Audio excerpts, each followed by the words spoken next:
you're doing it now. But at the time, it was, how do they call it? The hotness. It was really cool. So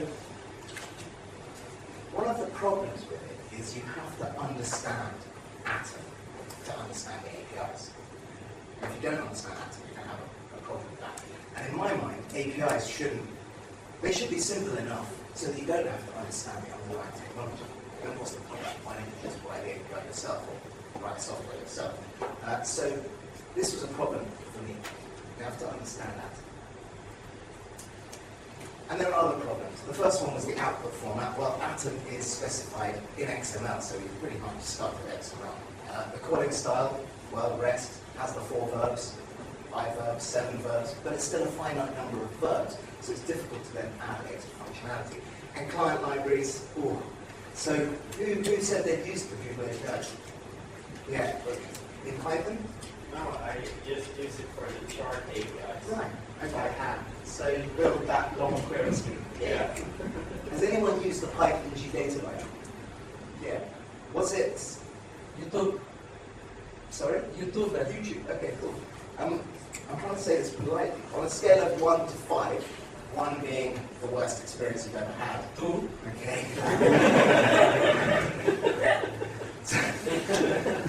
Just wanted to be polite.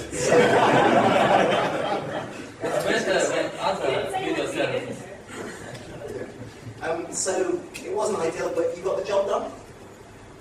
Not yet.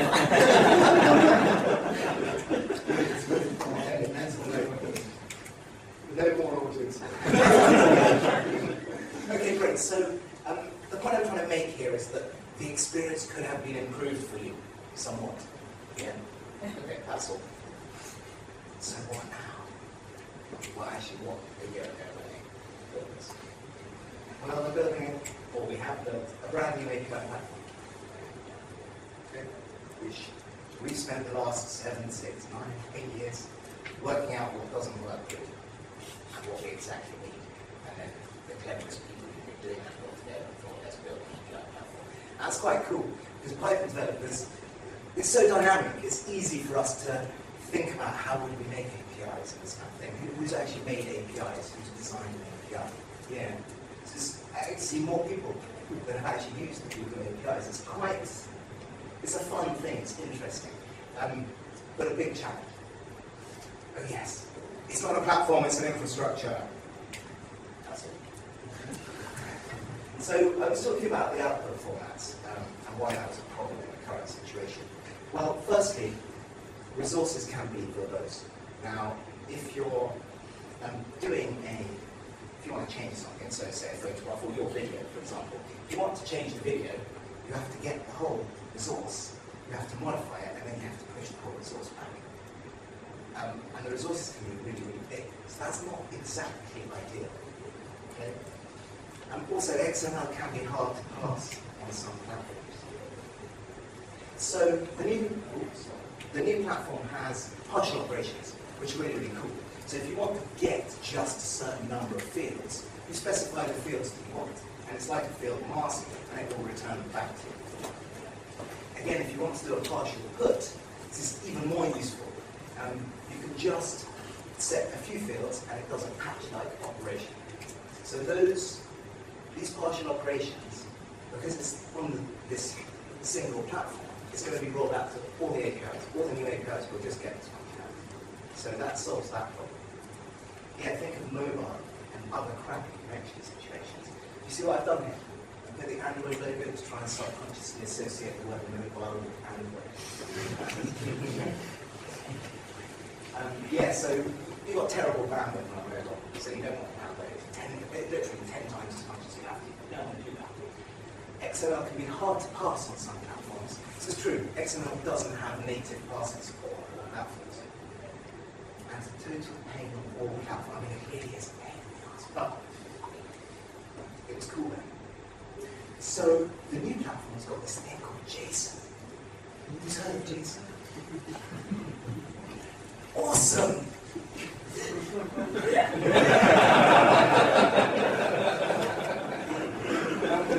Actually, that's not really fair. Because you remember when Gmail was like the absolute funkiest cool thing? I wasn't working for Google at the time.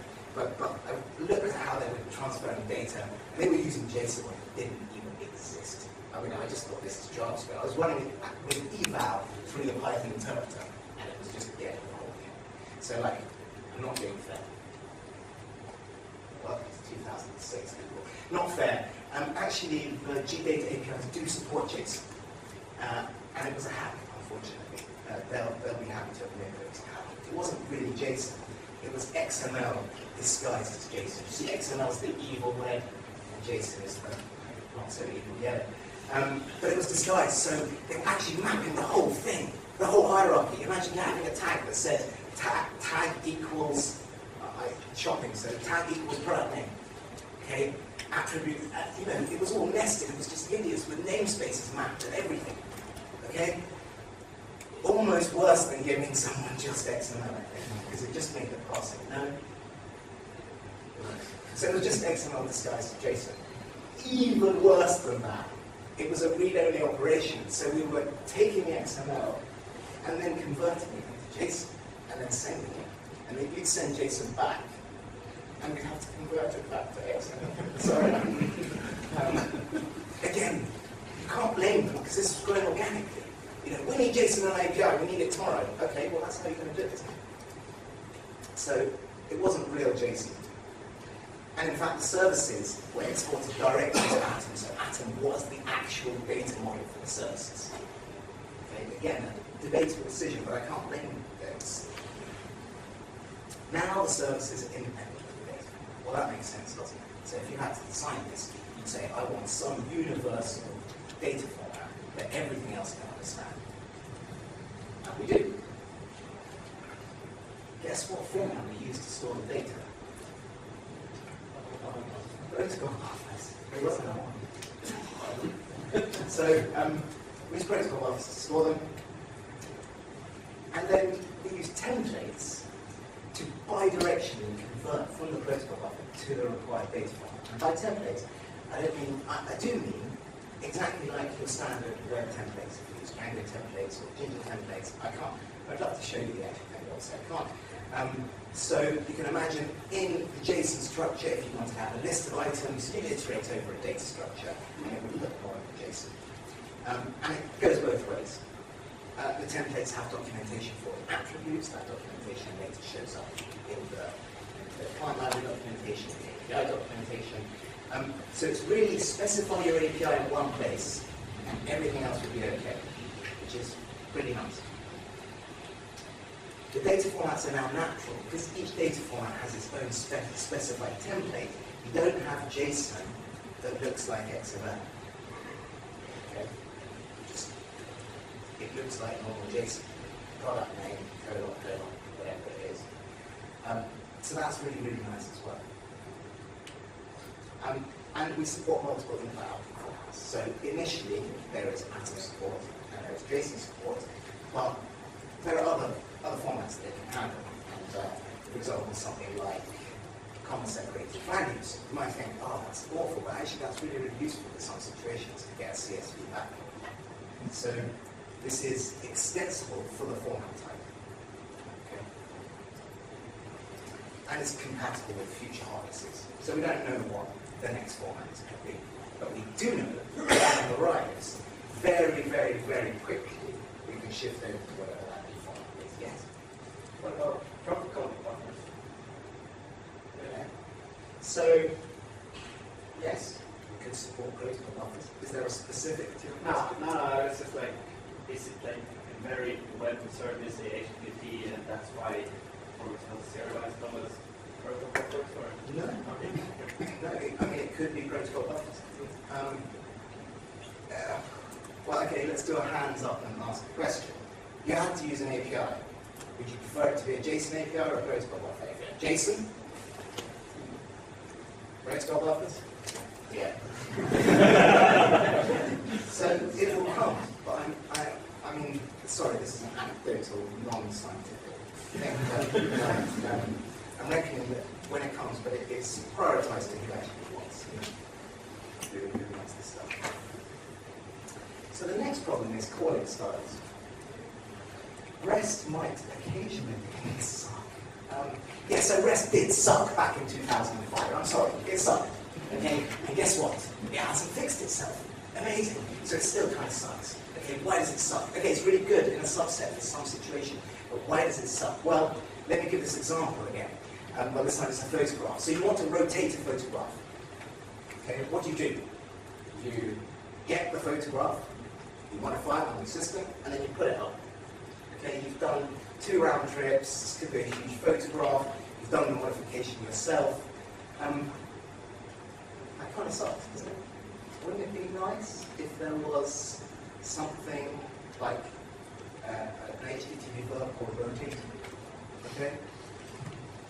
It would be useful for this situation, but there are no HTTP verbs called rotate, and I think they stopped inventing them. You know, it's pretty hard to get one added with Google. So, yeah, it can be a problem if you need to do more than just put something, update it, get it, delete it, that kind of thing. So, what are the solutions? Well, as I said, you could use the rotate verb. Okay, we can add some metadata to the image itself. Does that make sense to everyone? Well, I'll explain. So you can add a tag that says rotated by 90 degrees.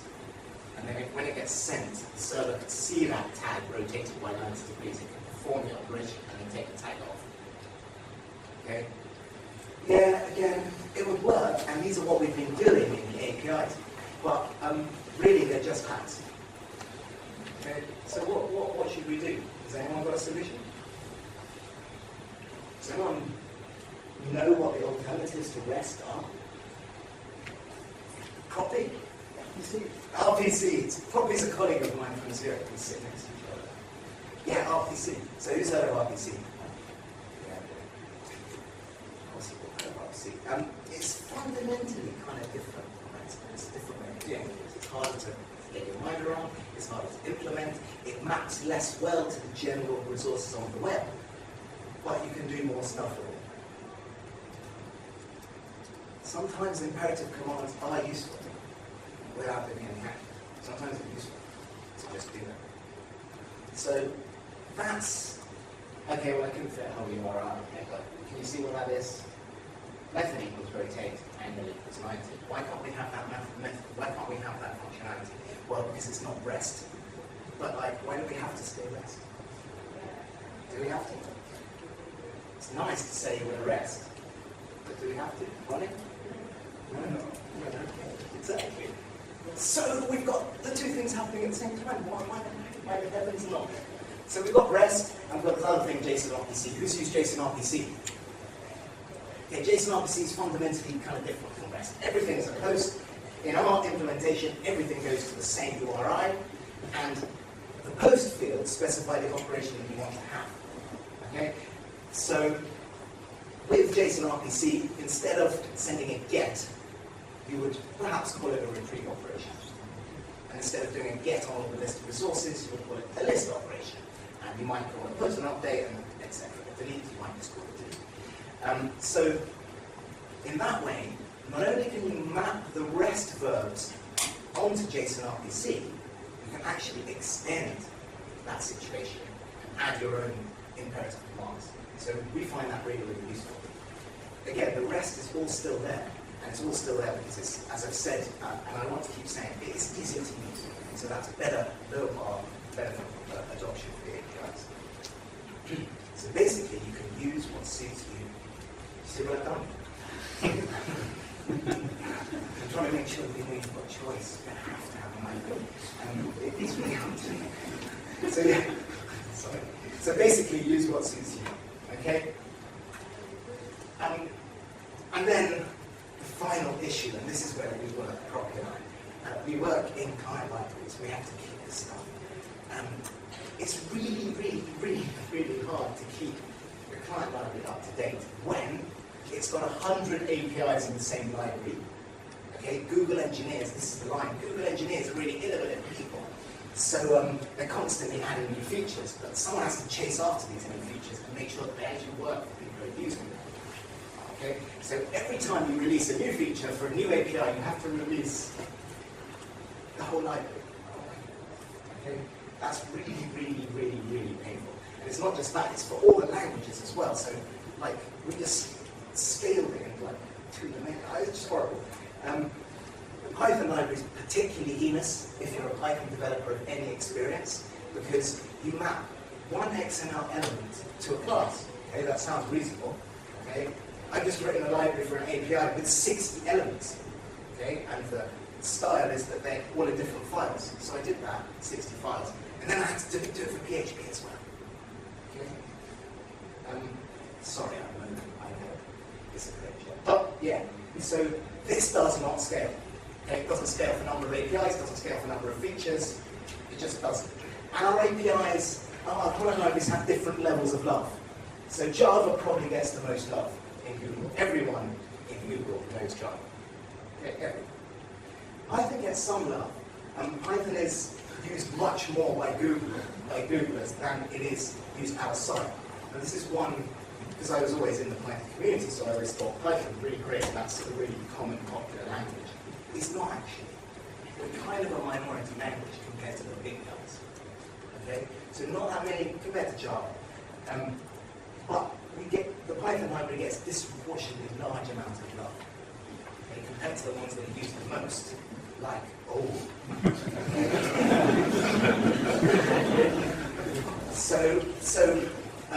yeah, we've got some amazing .NET developers at Google, like some of the best guys in the world. They don't develop .NET at Google. So .NET doesn't get love. Kind of lags behind. Who knows anything? God, I don't really have, but you know that. So it's all about prioritizing limited man hours. We can't maintain all of them, so it just gets left behind and it gets crappy. Not having a library is a bad thing, okay? But having a library that's broken is, I mean, I can't explain how that's even worse. Because if there's no library, you just build it yourself. But if it's broken, you spend those 17 hours trying to work out why, and then you put in a patch, and you sent it, and no one replied. So, yeah. And then no support for the kind of, what do you call it? The minority languages, the cool languages. Any Scottish people here? Yes? A little bit. Is that pronounced Haskell or Haskell? I pronounce Haskell. Haskell. Okay, cool. So, first hand from the Scot, if anyone ever wants to know. So, what about these minority languages? What are they going to get kind libraries? Yeah, well, probably not. And this is an architectural issue, as I've been alluding to. So, the APIs, not only do they have to scale against the number, they have to scale against the number of programming languages, and it struck me that Google client libraries for the APIs were not treated on the same level as other Google products. You know, they didn't have a boss who was like, we're going to scale this out to be the most, you know, it wasn't this kind of thing. It was almost an afterthought, which is crazy. Because the API product is great. It's the HTTP interface. But without the library, people are kind of disabled. So it wasn't given the love I think it should have been given. And it wasn't planned in the same way all Google products are planned. But that's changed now. How do we fix the client libraries? Discovery. Anyone know what that might mean? Watching the Discovery Channel.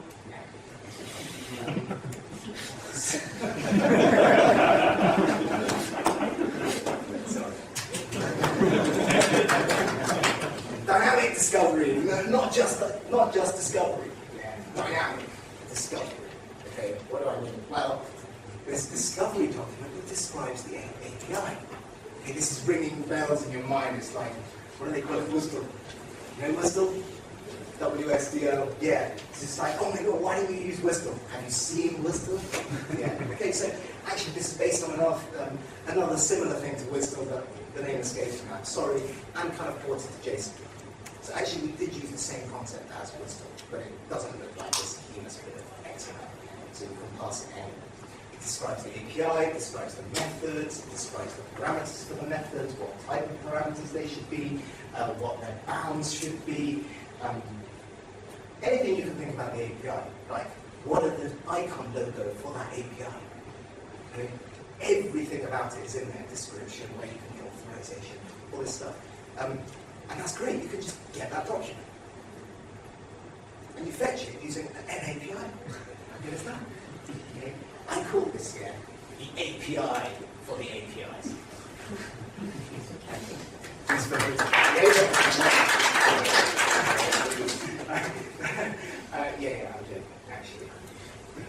meta API. No, it's not a meta API. That's the whole point, actually. I'm getting back to Girard. It's not a meta API. It's an actual API.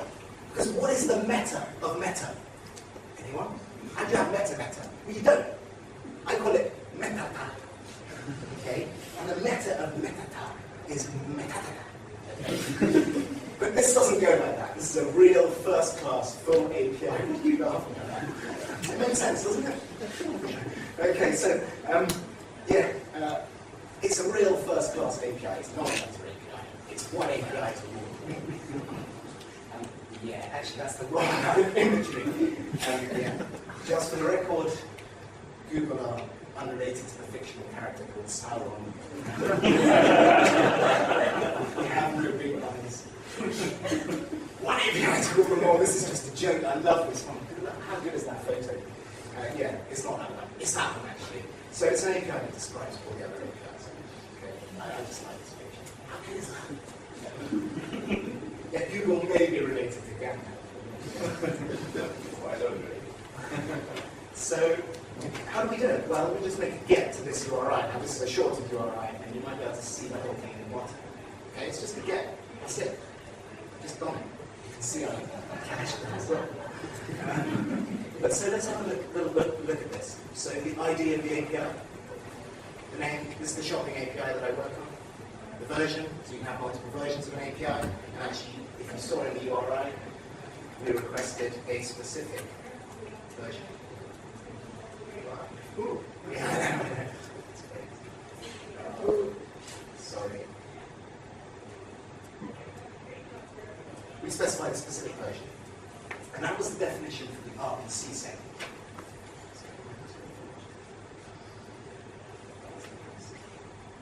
So that's the RPC description. And those are the icons that I was telling you about. Look.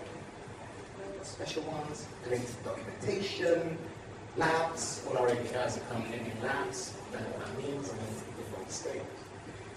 And this is the type, so this is the protocol using RPC. You can see inherently that the platform is extensible to add other different types, other different protocols, ways of getting data. And now we're starting with the parameters. So the first one is the out parameter. I won't go through all of these, don't worry, but it's just an example. And this describes the parameter, so you can either have JSON here, you can have atom, and then these describe them, and it goes on and on and on. That's very nice. And I'm just going to say what's it. So, what does that mean? What does it mean? And then there's a REST document as well. I won't show you, it's similar, but not all REST goes to the same URI, so each specific operation has the URI path set there. So what does this mean for the client libraries? Well, Python we can dynamically generate, and what are the dynamic languages? Ruby, JavaScript, we can dynamically generate. Now I'll show you what I mean by dynamically. And then even for the, I'm trying not to say crappy, even for the static languages and PHP, they're generated statically from this discovery document. Okay, so the script now can build the client libraries. Not only that, is the script can detect when the underlying API has changed and rebuild the client library and release the client library. Why am I telling you this? Doesn't this mean you're going to be out of a job, Annie? Well, probably not. It just means that we can focus on the more important stuff, which is getting talking to users, sort of the user computer experience out a bit better, rather than just spending time updating features. So the Python client library is really trivial to generate. You saw that list. Okay, so who's done meta-programming in Python? Okay, it's not even meta-programming, it's so part of the core language. I mean, when was the last time we wrote an application that didn't use set outro? Just do it. It's not even evil. Okay, so it fetches the document and it builds the API. So who can imagine how this is being built? I know all the experienced Python developers can imagine this. So you've got a class, you iterate over things, add them, you might even create a method, set the parameters for the method. That would be pretty cool, wouldn't it? So it would go, and you'd use Python's function parameter checking to actually make sure your API was okay. And it can cache a discovery document. That would be pretty bummed if you had to make 2 requests for every request you make. Okay? So it caches this, somewhere you can find it, and it generates the API on the fly at runtime. It's not the same as the .NETs and the Javas. Okay, so that has to actually build class something and then add all the methods. But again, that's better than writing Java. I promise. So the client libraries will always be up to date.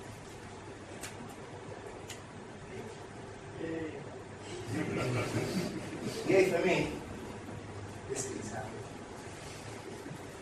Android is just nothing to do with any of this. And it means we can do lots of other cool features. So with a single call, you can find out the entire map of all the APIs, all of the Google APIs, what the functions are, what the parameters are, everything. And so that means we can build cool stuff like this, the Google API Explorer. So this is just, well, it's built by Google, but it may as well be a third-party application. It uses the API. We'll go to my API. It's just using the discovery document now, so it will be, and it tells you what methods we've got. We get a list, and we probably can't see.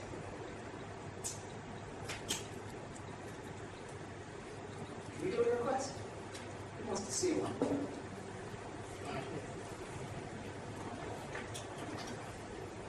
So you go through and you enter some parameters. You can see this has a star on it. Do you see that? That's just because in the definition it's specified as required. And it just filters all the way through. Actually, country is not specified as required, but I need it. Yay! So look, it made the request, and there's our JSON back. And look, it looks like normal JSON, I promise. Link, ID, modification line. So this is just dynamically built. So now, it's one of the knock-on effects of having this dynamically created API, is that you've got all this cool stuff. This was, probably took one engineer 7 minutes or something to write in between the breaks.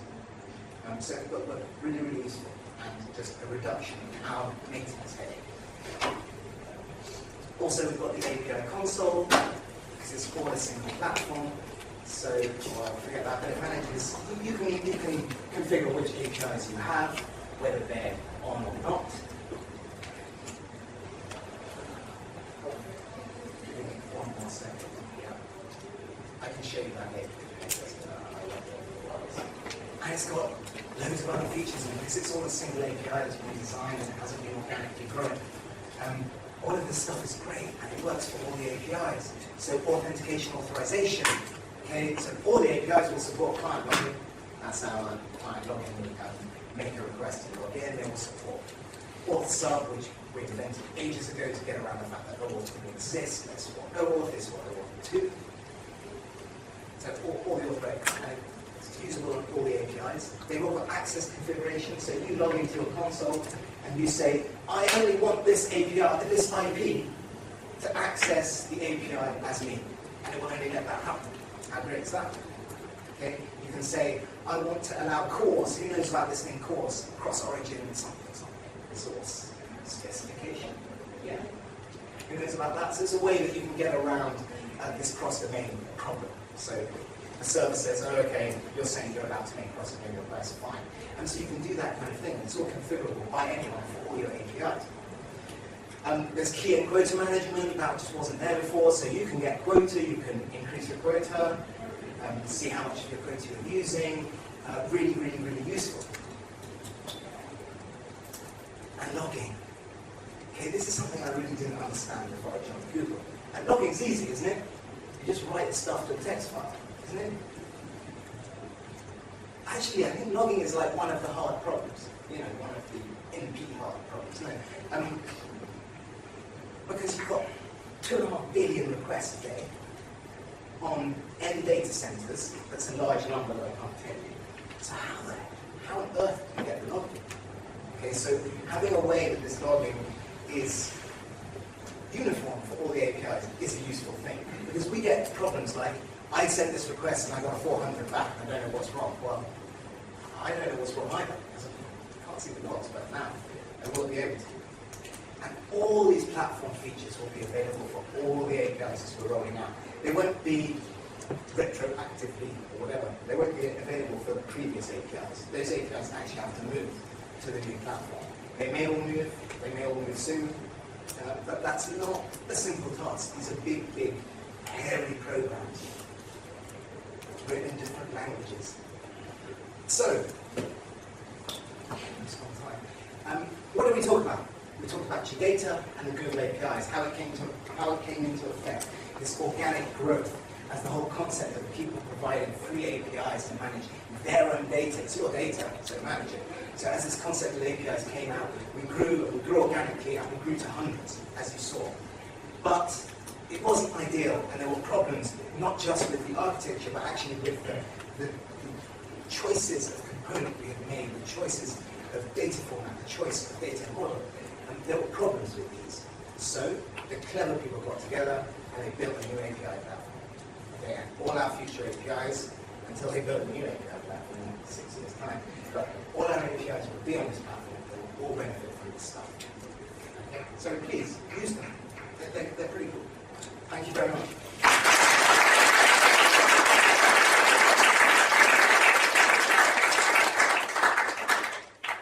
I will now take questions.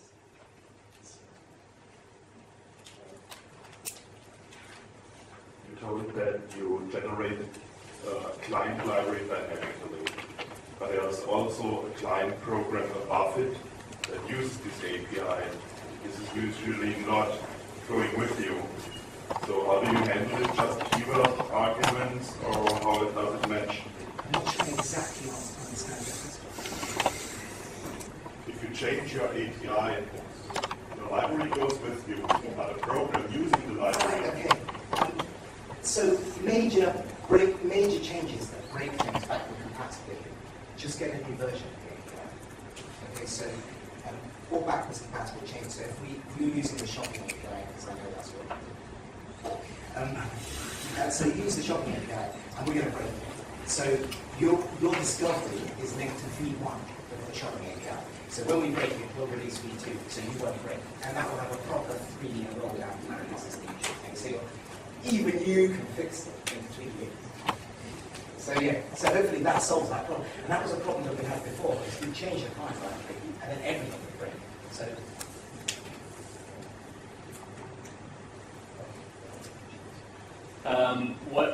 when are you launching a transcription API? when are we launching a transcription API? Do you know, I have no idea. Why is it launched already? Again, I have no idea. Okay. Even if I knew, I wouldn't be able to tell you the answer to either of those questions, but I'm no answer. I have no idea. What is the transcription API? Well, Android lets you you give voice commands and it will turn into text. Probably any ideas? No. So yes, sorry. Even if I knew, I wouldn't be able to tell you. I can hook you up. Sounds good. Yeah.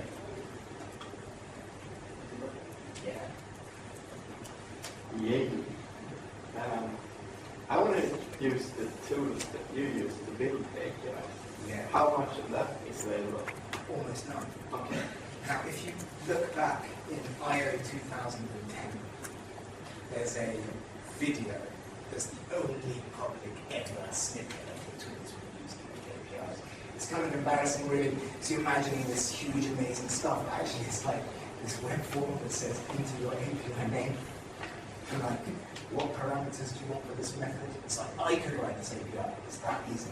And it's like weird because it looks horrible. It's just weird, but it's pretty cool. So look at the video, that's the only snippet you're going to see. Maybe one day they'll let that happen. Yeah. So more specifically, what I was thinking about was for instance, the Python thing that dynamically generates the API from. Yeah, open source. Okay. Yeah, so that's released already. Okay. It's in beta or beta, as the Americans call it. Sorry. So yeah, you can see all that. All our client libraries are open source. They will always remain open source. That's like our promise to the community. Okay, so I haven't been keeping up with what happens since I read a few blog posts about some Google APIs, such as the Translate API, being shut down. Kind of, so that doesn't really fit in with the 3-year kind of roll down model. But what is the guarantee that these APIs are going to be available even in the next 6 months? Well, so it wasn't a funny joke, but I half made it. Did you notice the labs tag? So when APIs are in labs, we don't make formal promise about what happens. Correct me if I'm wrong, probably. But when they're out of that, we make a promise that we will not decommission this API within 3 years. So, yeah, I agree with you. It's not ideal. And I can appreciate the fear in building something and investing in something that might crash. So, if that was... Yeah, I'm just always curious about decommissioning a free API before trying to charge for it right now. Right. And charging is another thing. Again, these are not Google's opinions, but it seems that we don't like charging for APIs. I mean, we don't like money. I mean, I like free APIs, but I'd rather pay for an API that is useful than have it not exist. And that's maybe that's why we don't take it as much. It's only like, where's that API? The big APIs that are used a lot, we really can't manage them. I mean, one example is Google Base, that they've been trying to get. Google Base is this awesome thing. It's this like database that can store any arbitrary data, way ahead of its time. Okay, like many years old. But the principal use was for shopping data. Now we decommissioned it, we've got a specific API for shopping data. But we're trying to do it properly. You know, we wrote to everyone a year ago. That wasn't even out of labs. So we try and do it properly.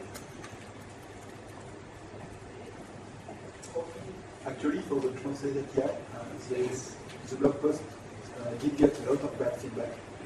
And they considered changing their plan, and they are considering for a paid version. Yeah, that's the other thing. It's really a thin layer between being a user of Google and having a message get to the CEO of Google. Okay, that's a really thin layer, surprisingly without organization. So if you make a complaint, then yeah, now the page will read that. And I can, yeah.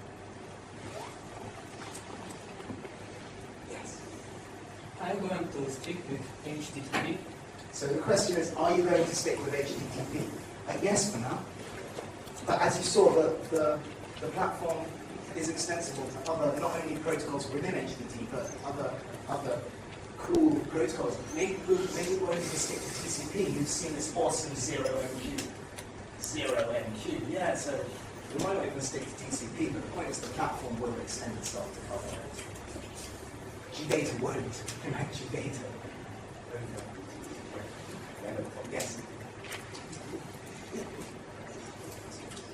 How about your hacked APIs like Google Reader? Or hacked APIs. So Google Reader doesn't have an API, Right. but there's like a huge ecosystem around it. Right. Comments. So you're using some kind of scraping to get the data. Yeah. Okay, well, probably best you don't tell me about that because scraping is always going to be against the terms of service. But yeah, we do try and prioritize. The most requested API was the Tasks API that we released last month. So if there is a genuine demand for a reader API, then it will be built. Again, possibly because we don't charge for these APIs, the priority might not be the way people imagine it.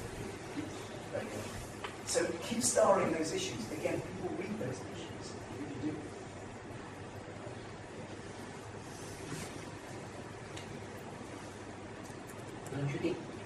Don't you think that the HTTP protocol is heavy?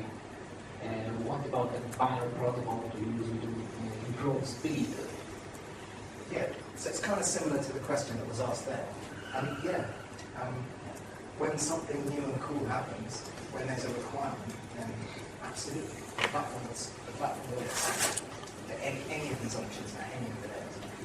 Yeah, I hope, all of us, let's do a prayer. I don't care if you believe in God or not. But dear God, please make HTTP go away. You can try ICE from 0C. ICE from 0C. I've never heard of that. And it even supports other partners as a marketing program. Cool. I'll check it out for my own stuff. So, no questions. Brilliant. Thank you very much, everyone. Thanks for being here.